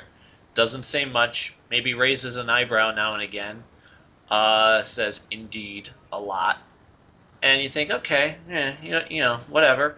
But then you see him on another episode where he's not being him for whatever reason. Right. There was one where it was a dream type of thing where he was not himself. He was instead of being SG-1, they were a team of firefighters. Okay. So he's an average guy in this, and holy crap, it blows you away. Like, wow, he's a good actor. Yeah. But you know, you just kind of take it for granted when they don't say much or stand there, and you know what they do say is important. But other than that, they kind of are very stone-faced. Yes. But holy crap, yeah. So and Yeah, Jason, yeah. what's his face? Momoa was the same way a lot of the time on Stargate Atlantis. Cindy and I couldn't stand his character because he was I'm a big toughie who comes in the room and looks for a fight and blah blah blah blah blah. And later on, as the seasons went on, they started to give him more meat, and that's when he shined as an actor. Right. Like, okay, now you got me now. I like you. Yeah.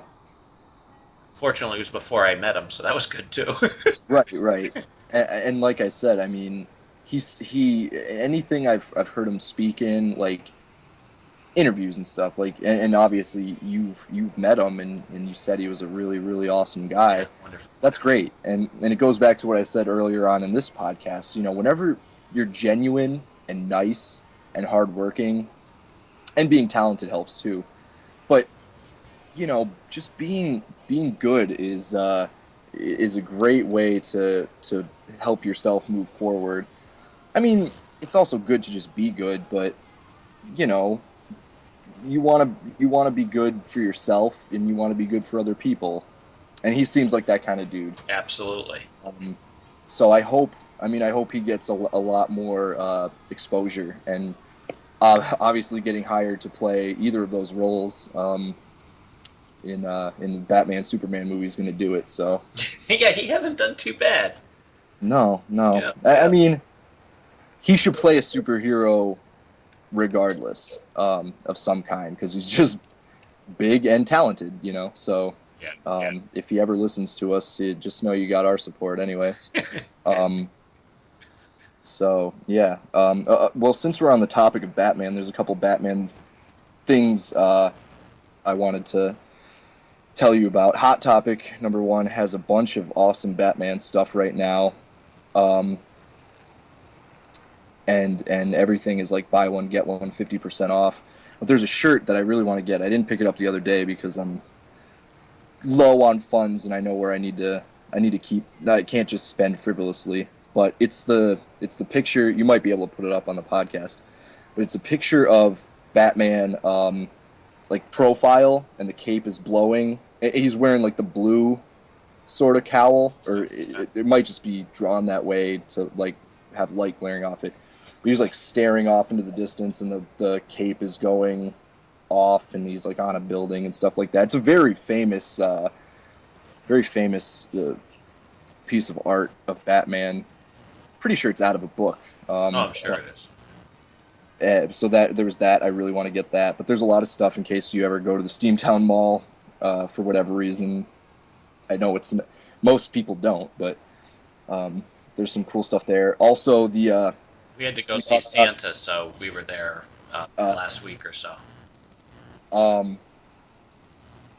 Also, the 4-inch Batman figures that I talked about months ago now are finally coming out. I actually just got my set in the mail today from Amazon. Do you have it handy? I do. Show me. Hold on. Oh yeah. Yeah, he looks good. How are the joints? How do they bend? Good. He doesn't have. There's a couple that he doesn't have that I would have liked him to have, but he's still a really good figure, and I'm not disappointed because he stacks up pretty decently with all my other 4-inch figures, as opposed to a lot of the last stuff that they made. So he doesn't have a bicep swivel or the elbow swivel, so like he can't move side to side with the arms, but he does have an elbow joint. His arms are a full ball joint, and he has wrists, so that's good. Yeah. And he also doesn't. What's that? That's fine. I like that. Yeah, and he doesn't have ankles, which is fine. I could probably customize it and give him ankles if I want to. How about his knees? Knees are good. It's like his articulation is a lot like the 6-inch DC stuff. The hips move out and forward. Like it's on that swing if you have any of those. Like it's not like the Marvel Universe where it's a ball joint or the pegs or whatever that let them. It's its own like sort of construction. It has the the cut at the calf so they can spin outward, and he has knees. So like he has decent articulation. Like I'm not disappointed really. Just the ankles and the arms could move a little more, but maybe as they go on they'll add stuff like that. But it's from Arkham City, and I really love the Arkham City designs for all the characters. They just give it like that little bit of gritty realism, so I dig it. And he didn't come with any accessories. They didn't give him any, so I had to find like a gun to give him for the grappling gun. And I have to figure out what I want to use for batarangs or whatever. But overall, it's real good. I might give him a wash to bring out some of the detail, because there's detail, but it just there's nothing. They didn't give him like any sort of, I guess, just a wash to like bring out the grooves in the suit and the stitching and stuff like that. So, but otherwise, he's like a really good figure. I'm happy with him. I also got Bane and Mr. Freeze. Oh yeah. Mr. Freeze is from Arkham City, I believe. So he looks like that. Let me see. Yeah, Arkham City. And then Bane is from Arkham Origins. Yeah. So he's not the gigantic Bane yet. He's pretty big. He's Got the biker jacket. He's got the biker jacket. He stands like a full head over Batman, and he's pretty big. You could put up pictures. I'm sure you find Yeah, I them think on. I still have them. Talking about them. And yeah, they're good. They all have decent articulation, like tolerable. I'll buy more. I know there's a lot of people online who are like crying and complaining and stuff. The only time I get real upset about figures not having ankle articulation is when they can't stand. Yeah. And it's really hard to make them stand, but these guys stand fine. So, and like, I don't go crazy playing with them or anything, so it doesn't really matter that much to me. Even, like I said, the swivel arm movement doesn't matter too much for me. Like, I might pose them a little bit and whatever, but I'll just have to get creative, so it's fine. Like, overall, they're really good. So I ordered them from Amazon, and got them pretty quick, because they're supposed to do a reset soon at Target, who's going to be the first people to have these. That's supposed to be January 5th, but knowing how our stores in this area are, it's probably closer to mid-January, if not later, because they're just so slow. And I didn't want to wait. I was impatient, and they were on sale on Amazon, so I just got them. And yeah, they came today, and I was stoked about that. So if you want to get them, go on Amazon and get them now, because they're, like I said, they're discounted. For you and for anybody listening, if you're interested in them, the pictures that they show on Amazon are wrong. Really? Yeah, just to make sure you know, the Batman, it shows an armored version of Batman that will be coming out, like he looks in the game with all the armor and stuff. And I didn't want it, so I was not buying them. And then people on forums were like, "No, that's not the one you get. You get the regular Batman."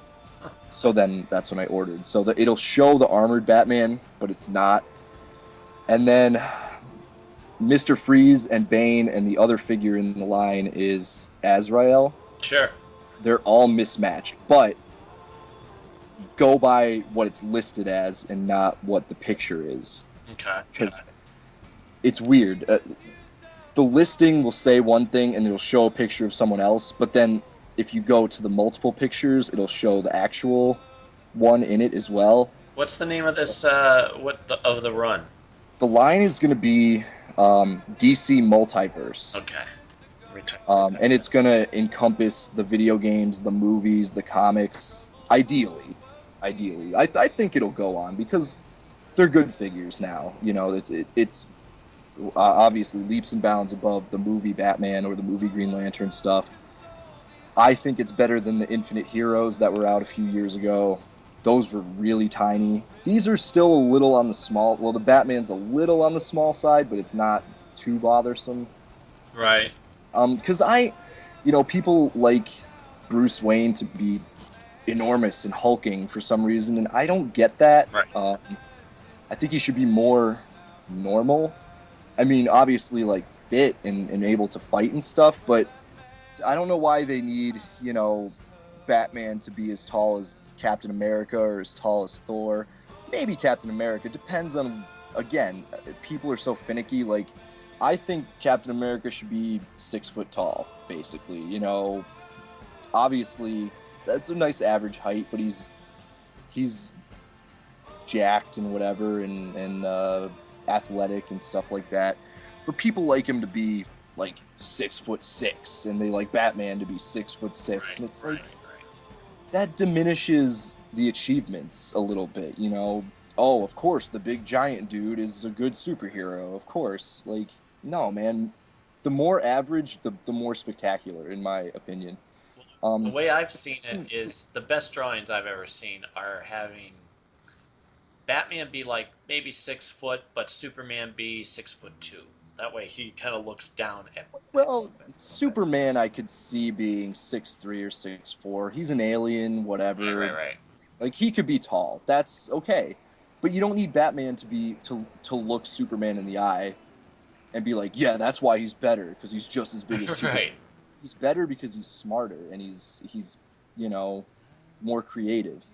So anyway, the scale doesn't bother me as much. And like I said, Bane and Mr. Freeze are big. They tower over the Marvel figures even. So it all fits in. And I'm so excited to see because Toy Fair is coming up. What else they have planned? Right now, we know the second wave of these figures are going to be 1989 Batman, the Michael Keaton Batman, Mm-hmm. Michelle Pfeiffer Catwoman, Danny DeVito Penguin, like a bunch of movie figures, Christopher Reeves Superman. Yeah, that I've seen that. That looks great. Yeah, so again, if you find pictures of these, you can shoot them up and let people see what they look like. But that's what's supposed to be right now, and I'll get Michael Keaton Batman. I don't know if I'm gonna get many more of those, but if they put out Arkham City Nightwing and Robin and all, boom, they're sold. Like any of the Batman figures, I'm gonna go for. I'd probably buy Green Lantern. I'd buy the Flash. I might even buy a Superman just because. But if they only put 4 out at a time. I don't know why. This line should be like expansive right out of the box, right out of the gate. But whatever. I'm happy to get what I got and for a really reasonable price and free shipping. So yeah, I suggest if you want these figures, grab them on Amazon because at least in our area, it'll be a while before they come out. If you live a lot farther away than Pennsylvania, you might get lucky and your targets might be better than ours and reset. So there's that. The last Batman thing I want to talk about that's also coming out now is there's 2 new Lego sets. Affordable Lego sets with Batman right now. One is a helicopter set with Batman in the black suit, like the all black sort of Michael Keaton suit, the yellow logo, and Man-Bat and Nightwing. So I have to buy that because I want Nightwing. And it's the new 52 Nightwing, so he's red instead of blue, which I like better. So I'll get that. It's a $20 set, not too bad, for 3 minifigures and a Batcopter and a glider for Nightwing. And the other set is Riddler Chase, and it comes with, obviously, the Riddler and a giant car of some kind. It comes with Batman in the gray and black suit, so more akin to the comics, and then he comes with like a vehicle of some kind, and the Flash. And the Flash looks really, really good in minifigure form. I was watching some reviews of it before we started this podcast. So those are the 2 Batman sets. Oh, that one's $30. So again, not super expensive, but as far as the value that you get with the set. It's pretty good. Right. And then, no, that's pretty much it for Batman stuff. I was just really pumped about the figures coming out so early. When I originally thought they wouldn't be out until probably like March or April, when they were first announced. But yeah. What was I going to tell you? Oh, you know what? I want to tell you some of the things Mikey got. Since Yeah. it was so chock full of turtleness, he got turtle bed sheets. Right. He got this cool, for Christmas Eve from somebody, a turtle sweatshirt that looks like he's a turtle. Where it's got the front and the back. Plus the hood is the mask that goes right over his eyes. Okay. So I'll post a picture of that because he looks so cool and I was so happy for him. Awesome. He got the Donatello Lego for his birthday, I think. The one that I got? Well, yeah, I think so. You got the It's the bike with Shredder, and then Donatello has a little skateboard, and it comes with a foot soldier. maybe Or the other one that has Donatello in it, the only other one, is with April O'Neil and Baxter Stockman. It's a big robot set. that might be the one. Okay. I have to open it still. He has it, and we just kind of said, okay, well, we're going to put this off to the side because it's Legos, and you have a little sister, and once you open it, it's all over. Right. So that's, and he got the remote control shell razor, which shoots sewer lids, so that's cool. Yeah, that is cool. We've been playing with that a lot, and then he got some carpet game that you roll out a carpet, and it does something. I don't know. It's got. Basically, you hop around like a normal game, Yeah. and then it when you have to get rid of Shredder or whatever, you shoot a disc at it and it knocks him off the board. That's another one that we're like, okay, well, we'll get to that eventually. Again, it's a lot of work. He got Mousers. He got Metalhead, Leatherhead, and Shredder, whose mask comes off. Okay. It's like the deluxe, Yeah. I guess last year or the year before when they first came out, it didn't have a cape and the helmet didn't come off, where in this case it does. Right. They also have different articulation schemes between the two Shredder figures. Okay. Well, What I understand. Like one, I didn't buy Shredder, so I don't know exactly, but they're both as articulated as each other in different ways, apparently. One might be one has elbows and one doesn't, one has knees and one doesn't, something like that, but yeah. We got a good one though. I mean, the fact that the mask comes off and you can see the scar in his face, that's a big yeah. It's so funny because like you're saying Mikey's getting all this turtle stuff and it's awesome to me because I remember being his age and getting turtle stuff all the time, like for Christmas, for birthday, for whenever, it's exciting, just being able to think back and be like, I know how that feels, when you're really excited about something. Oh yeah. And it's great to live vicariously through him because I'm like, do you see how cool this is? You got such cool stuff, And you got Batman stuff. You got a Batman hat and a Batman gloves, just for the winter. And a Batman robe. So it's been good. Yeah, I'm happy about that. that's awesome. Hey, you didn't by any chance think of a song to play at the end of this, did you? I did actually. I thought of it last night. I was like, I got to remember if it's my turn to pick a song. 'Cause I should have warned you ahead of time. I just realized it now. I had to go back and look.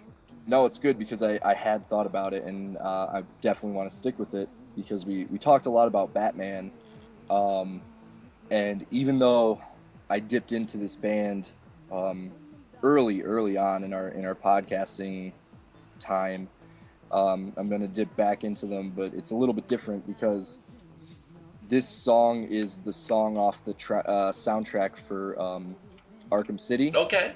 Coheed and Cambria, Ooh. Deranged.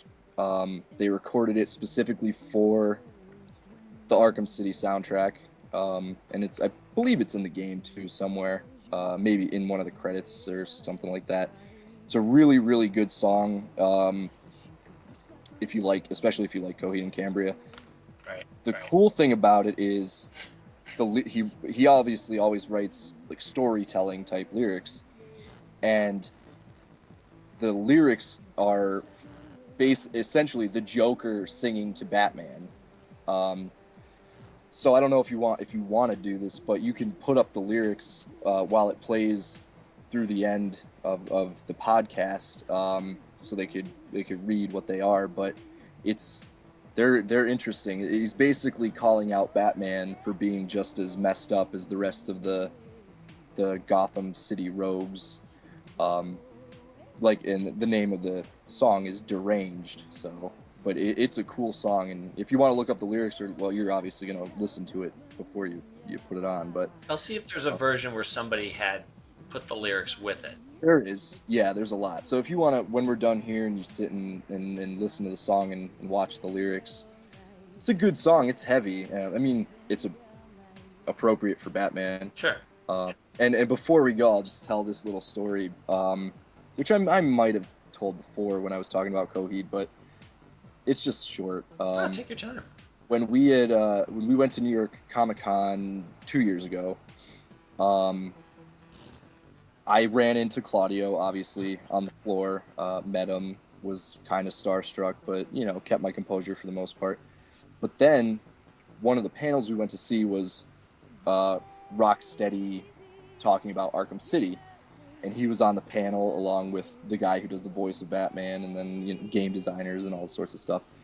When it came time for him to talk about Batman, he was like all choked up and had a hard time conveying just how much Batman means to him and stuff like that. And he was like tearing up and crying, and he's like, I don't know why I'm crying right now, but I'm blown away that I was even asked to do this, to record the theme song for the game and stuff like that. And you could tell he was a fan. He wasn't just cashing a check. Yeah, really passionate about the material and stuff, and I think it shows in the song. I listen to it like all the time. Whenever it comes on my iPod, I'm super stoked, and then sometimes I'll just search for it because the lyrics are so meaningful and heartfelt.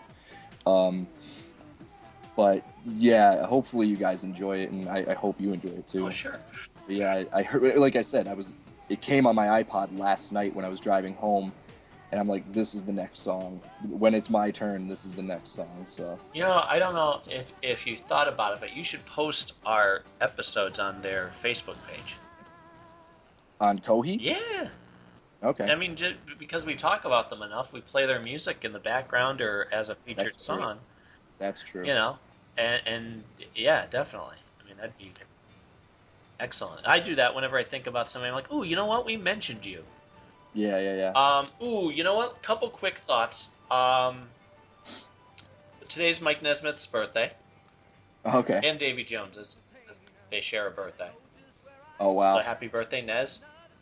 Yeah, I listened to a lot of your Monkey Talk last episode. Ooh, that got intense. That was good. Yeah. That was nice. I'm like, It's actually go ahead. it's better that it was just you two, because I wouldn't have been able to participate anyway. Right. Well, that's why I took advantage of it. I'm like, all right, whenever she comes on, I'm pretty sure that's what we'll delve into because, she understands a lot of it. But also, Mikey got a Nabi. It's basically an iPad for kids. Right. You can switch it over for adults to use too. So basically, Cindy and Mikey got the gift. Yeah. Let me see. So that happened. Oh, another guy. I don't know if I've ever mentioned it to you. I know I played the music in the background, but I finally got to listen to the whole album. Father John Misty, Okay. who's basically Josh Tillman is the guy's name, but apparently he's now going by this name.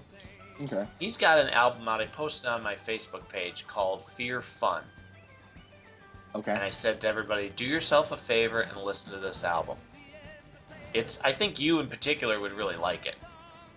Okay. I'll check it out. Yeah, dude, I'm telling you. And then come back and let me know what you think, because I love it. I'm pushing it now on everybody. He's done videos with people that you'd recognize. But yeah, just listen to the album while you're doing something and let me know what you think. Okay. And one other thing, let me see if I can find it, because I got a heck of a response, and I know we're trying to wrap it up, but I think this is really worth it. A response from Norm Breifogel. Here we go.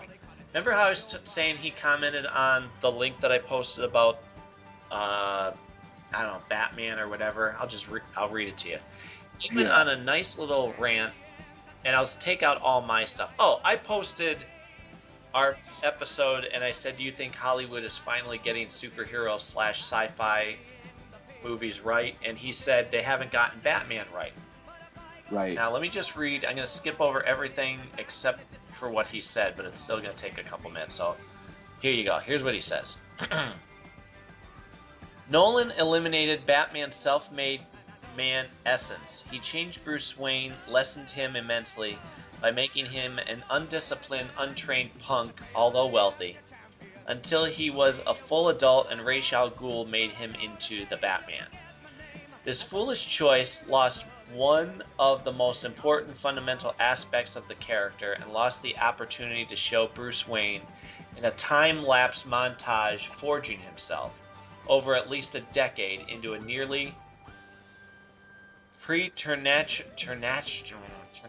natural that he becomes. This lifelong dedication is what makes Batman most unique. He is supposed to have attained the very height of human mental and physical prowess, and almost entirely on his own initiative. Nolan's Batman is just a rich guy in a costume with very little scientific expertise as far as I can tell. He needs Lucius Fox to tell him everything scientific. He's been trained as a ninja for a few measly years at best, given a break, and Nolan's Batman certainly isn't the world's greatest detective as he's supposed to be either. In fact, he doesn't seem to be much of a detective at all. As for the next film, that's me. I don't judge films until I've seen them, but I think Affleck can do well. It all depends on the writing, directing, acting, etc. I don't know. I don't think they'll get Batman right again. I just hope they don't drop the ball one more time as completely as they already have, but I'm willing to wait and see. Let's see. To do a Batman movie as well as on target as possible could arguably require as supreme an effort as the Batman character himself puts towards his own achievements. And any intelligent Batman fan knows that's a very difficult standard. It's not just a matter of time, money, and quantity. It's a matter of subtle insight into the balance of qualities which make Batman unique. So that's that. He gets into one. Okay, here's the last chunk. Well, this is pretty cool. If I can tell the next Batman filmmakers anything, it would be this. They have to avoid the common pitfall of thinking that because one of the main draws of a character is that he's just a human being, then anyone can put on a costume, spar around for a year, and thus be Batman. No. Bruce Wayne is human, but through an almost impossible, very long, sustained effort of will and activity, he's made himself into a human paragon. He's the very opposite of average. He's not like you or I, more than a grade school student or playground jock is like a Nobel Prize-winning genius or Olympic gold medaler. Yes, any one of us could be Batman, arguably, but only with the time, money, and extraordinary effort he put forth to transform himself. This self-willed transformation is what created Batman. It's his most important characteristic. Greater than the death of his parents or Ra's al Ghul or his family wealth. or the Batsuit and the gadgets. The character's most important quality is his incomparable will to power and justice, his iron resolve and moral nature. If this is downplayed in any way whatsoever, the character is weakened. If just anyone can be Batman, then Batman wouldn't be anything special. When I think of what a Batman movie should and could be, I become completely dissatisfied by every Batman film made so far. The best depictions I've seen so far have been in some sort of fan films or in digital games. So there you go. That was right. No. I can't see any argument with his dissertation there. Yeah, I mean I'm in total agreement with what.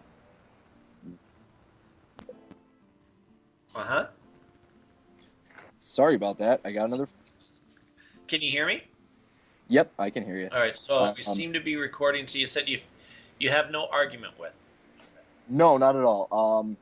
To add to that, yeah, I mean, I felt that Nolan's Batman was lacking in all the same ways, which it's no secret. Obviously, I've said it numerous times. That said, I don't think the movies were bad. I just feel like they didn't do Batman justice. But like we've said before, the Nolan Batman trilogy is just them saying, if Batman were a real person, this is sort of how it would be. Right. That's it. If in a real world situation, this would be real world Batman. Fine. Even that's a stretch, but it is what it is. And fine, but I mean, there's we could rip apart Nolan's Batman all day if we want to.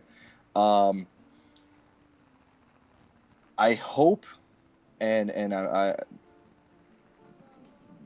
I think the best way to do Batman is, again, still purely speculation, but starting where they're gonna start with Ben Affleck. Absolutely. Skip the origin story. It's too long. It's been done.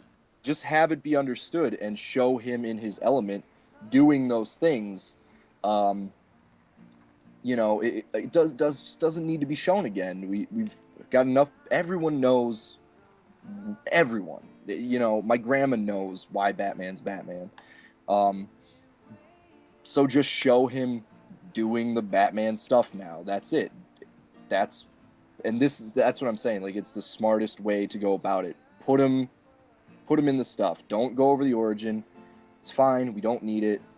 His parents were killed. Made him become Batman. He's obsessed. So, yeah. Now he's Batman. Show him doing Batman stuff. Right. That's all they need to do. That's all they need to do now. I agree. And hopefully that's what they're going to do. Yeah, they need to make him detective-like, and just, yeah, all the stuff. There's no more to add to what he said. It was very good. Right. I mean, I love that he went on a nice rant about it too, because it wasn't just like, no, he gave his thoughts. Right. So thank you, Norm Breyfogle. Yep. All right. Well, I'll let you go and get working on this. All right. And I will talk to you later. Okay, sounds good. All right. So the song is Deranged by Coheed and Cambria. Yes. Excellent. All right. Talk to everybody later. Thanks for listening. Yep. Enjoy the song. Bye. Bye. This city's lost its hope. I repeat, I boast. The strange will walk alone.